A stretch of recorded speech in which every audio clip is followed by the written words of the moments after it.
আসসালামু আলাইকুম ওয়া রাহমাতুল্লাহি ওয়া বারাকাতুহু। প্রিয় দিনী ভাই ও বোনেরা, আপনারা যেখান থেকে দেখছেন আপনাদেরকে আন্তরিক শুভেচ্ছা ও অভিনন্দন জানাই। প্রিয় দিনী ভাই ও বোনেরা, আজকে আমরা মুফতি আলাউদ্দিন জিহাদি উরফে জেলাপি সাহেবের বক্তব্যের জবাব দেওয়ার জন্য উপস্থিত হয়েছি।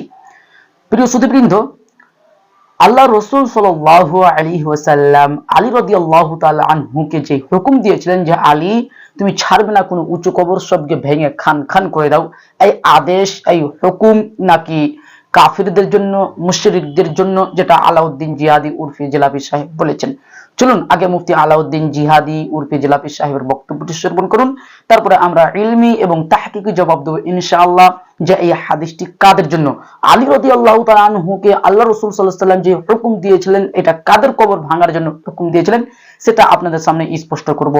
দর্শক মণ্ডলী, তাহলে চলুন আপনারা আলাউদ্দিন জিহাদি উরফে জেলাপি সাহেবের বক্তব্যটি শ্রবণ করুন। কবর করতেছে এই চিন্তা আপনার মাথার মধ্যে ঢুকতেও পারে। আমি আজকে স্পষ্ট করে দেই, এই যে উঁচু কবরগুলি ভাঙার জন্য প্রিয় নবীজি বলেছেন এই কবরগুলি কাদের কবর ছিল, এটা সুস্পষ্টভাবে সহিহ বুখারীর মধ্যে উল্লেখ রয়েছে।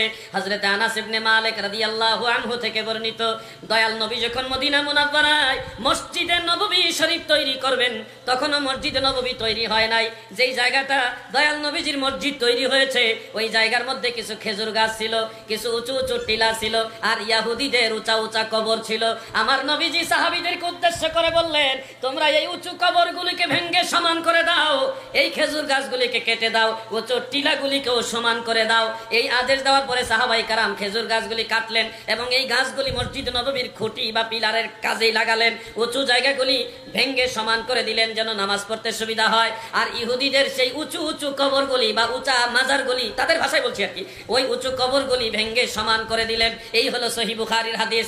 আর উঁচু কবর ভেঙে সমান করে দাও, ওটা হলো সহিহ মুসলিমের হাদিস। দুইটা হাদিস একসাথে মিশাইলে বোঝা যায় আমার দয়াল নবী যাদের কবর ভাঙ্গার আদেশ দিয়েছেন এই কবরগুলো কোনো সাহাবী কোনো মুসলমানের কবর ছিল না, এই উঁচু উঁচু কবরগুলি ছিল ইহুদিদের কবর।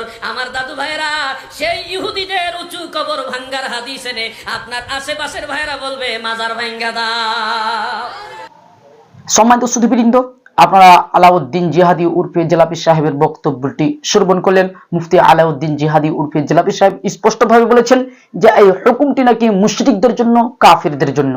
তো চলুন এই হুকুমটি কাদের জন্য, চলুন আমরা আগে হাদিস দেখি। সুনানে তিরমিজি হাদিস নাম্বার 1049 নম্বর হাদিস। ইমাম তিরমিজি রাহমাহুল্লাহ বাব কায়েম করছেন, বাব রচনা করছেন কবরকে সমান করা।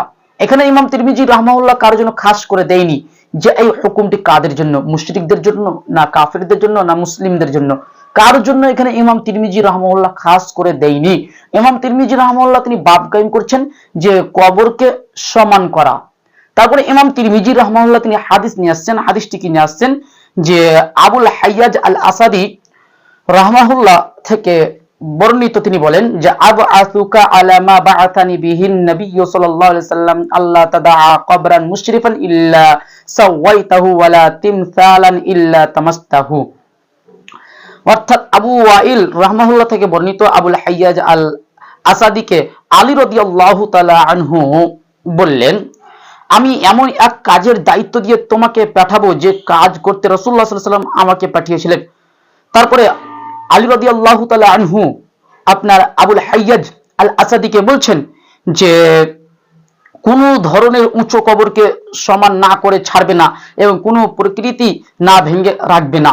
অর্থাৎ আলী রাদিয়াল্লাহু তাআলা আনহু আবুল হাইয়াজকে আদেশ কি করছেন যে যত ধরনের উঁচু কবর আছে সবকে ভেঙে খান খান করে দাও। বলছে আল্লাহ তাদা কবরান মুশরিফান ইল্লা সাওয়াইতাহু, যত ধরনের উঁচু কবর আছে সবকে ভেঙে খান খান করে দাও।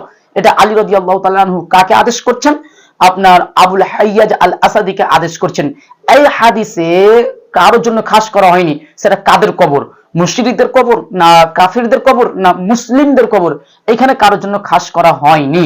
খাস কোথায় করা হয়েছে? মুসান্নাফে আব্দুর রাজ্জাক হাদিস নাম্বার 6487 নম্বর হাদিসে খাস করছে। দেখেন যে আবু ওয়াইল রাহমাহুল্লাহ তিনি বলেন যে আলী রাদিয়াল্লাহু তাআলা আনহু আবুল হাইয়াজকে বলছে যে আবআতুকা আলা মা বাআতানি আলাইহি রাসূলুল্লাহ সাল্লাল্লাহু আলাইহি ওয়াসাল্লাম, এই আবুল হাইয়াজ আল্লাহ রাসূল সাল্লাল্লাহু আলাইহি ওয়াসাল্লাম আমাকে যেই কাজে প্রেরণ করেছিলেন সেই কাজে আমি তোমাকে প্রেরণ করছি যে লা তাদা কবরান মুশরিফান ইল্লা সাওয়াইতাহু, ছাড়বে না কোনো উঁচু কবর, সবকে ভেঙে খান খান করে দাও। ছাড়বে না কোনো মাজার, সবকে ভেঙে খান খান করে দাও। যত ধরনের মাজার আছে সবকে ভেঙে খান খান করে দাও। সেটা শাহজালালের হোক, সেটা যার হোক না কেন, সব মাজারকে ভেঙে খান খান করে দাও। আলী রাদিয়াল্লাহু তাআলা আনহু আবুল হাইয়াজ আল আসাদিকে আদেশ করছেন। তারপরে তিনি বলছেন যে ইয়ানি কুবুর আল মুসলিমিন, মুসলমানদের যত কবর আছে উঁচু কবর সবকে ভেঙে খান খান করে দাও।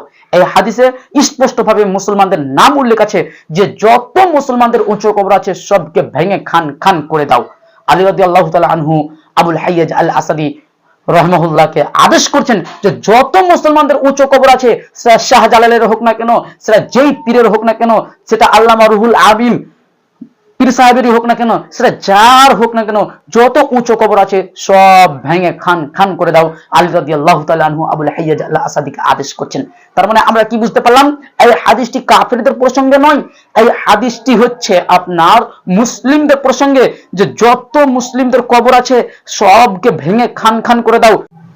এবার বাকি থাকলো সহিহ বুখারীর হাদিসটি। সহিহ বুখারীর যে হাদিসে রয়েছে যে আল্লাহর নবী সাল্লাল্লাহু আলাইহি ওয়াসাল্লাম মুশরিকদের কবর ভাঙতে আদেশ করেছেন, এটা দ্বারা উদ্দেশ্য কি? ইমাম বুখারী রাহমাহুল্লাহ এই হাদিস নিয়ে আসার পূর্বেই সহিহ বুখারীতে বাব কায়েম করছেন। কি দেখেন, ইমাম বুখারী রাহমাহুল্লাহ বাব কায়েম করছেন হাল তুনবাসু কুবুর মুশরিকিল জাহিলিয়া ওয়া ইউত্তাখাজু মাকানাহা মাসাজিদ।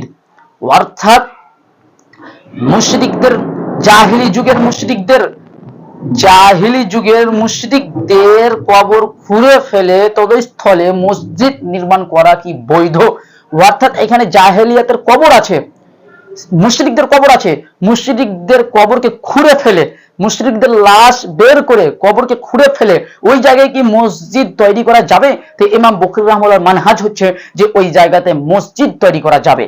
মুশরিকদের যতগুলো কবর আছে সবগুলো আপনি খুঁড়ে ফেলে দেন, লাশ বের করলেন, কবর খুঁড়ে ফেলে ওই জায়গাতে আপনি মসজিদ তৈরি করতে পারবেন। এখানে কবর খুঁড়ে ফেলার কথা আছে।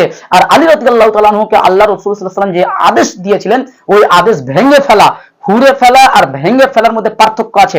অর্থাৎ আলী রাদিয়াল্লাহু তাআলা আনহুকে আল্লাহ নবী সাল্লাল্লাহু আলাইহি ওয়াসাল্লাম আদেশ দিচ্ছেন যে আলী যতগুলো কবর আছে উঁচু সবগুলোকে ভেঙে খান খান করে দিবে, সবগুলোকে সমান করে দিবে। এখানে লাশ বের করতে বলেনি, সবগুলো কবরকে ভেঙে খান খান করে দিবে। আর সহিহ বুখারীর 428 নম্বর যে হাদিসটি আছে, আনাস বিন মালিক রাদিয়াল্লাহু তাআলা আনহুকে আল্লাহ নবী সাল্লাল্লাহু আলাইহি ওয়াসাল্লাম যে আদেশ করেছেন সেটা হচ্ছে মুশরিকদের যতগুলো কবর আছে সবগুলো খুঁড়ে ফেলে দাও, সবগুলোকে খুঁড়ে ফেলে দাও। অর্থাৎ ভিতরে যতগুলো লাশ আছে সবগুলোকে বের করে ওই জায়গাতে আপনি মসজিদ তৈরি করতে পারবেন। এটা হচ্ছে সঠিক ব্যাখ্যা। হাফিজ ইবনে হাজার আসকালানী রাহমাহুল্লাহ ফাতুল বারীর 428 নম্বর হাদিসে এই ব্যাখ্যাই প্রদান করেছে। আপনি যে কোনো সহিহ বুখারীর ব্যাখ্যা দেখুন, এটি মানে রয়েছে যে মুশরিকদের কবর আপনি খুঁড়ে তাদের লাশগুলোকে বের করে ওই জায়গাতে আপনি মসজিদ তৈরি করতে পারবেন ইনশাআল্লাহ। কোন কোন সাহাবীর আপনার মাজার উঁচু কবরকে ভেঙে সমান করা হয়েছে সেটা নেক্সট ভিডিওতে আসছে। আজকের মতো আমরা এখানে বিদায় নিচ্ছি। আসসালামু আলাইকুম ওয়া রাহমাতুল্লাহ।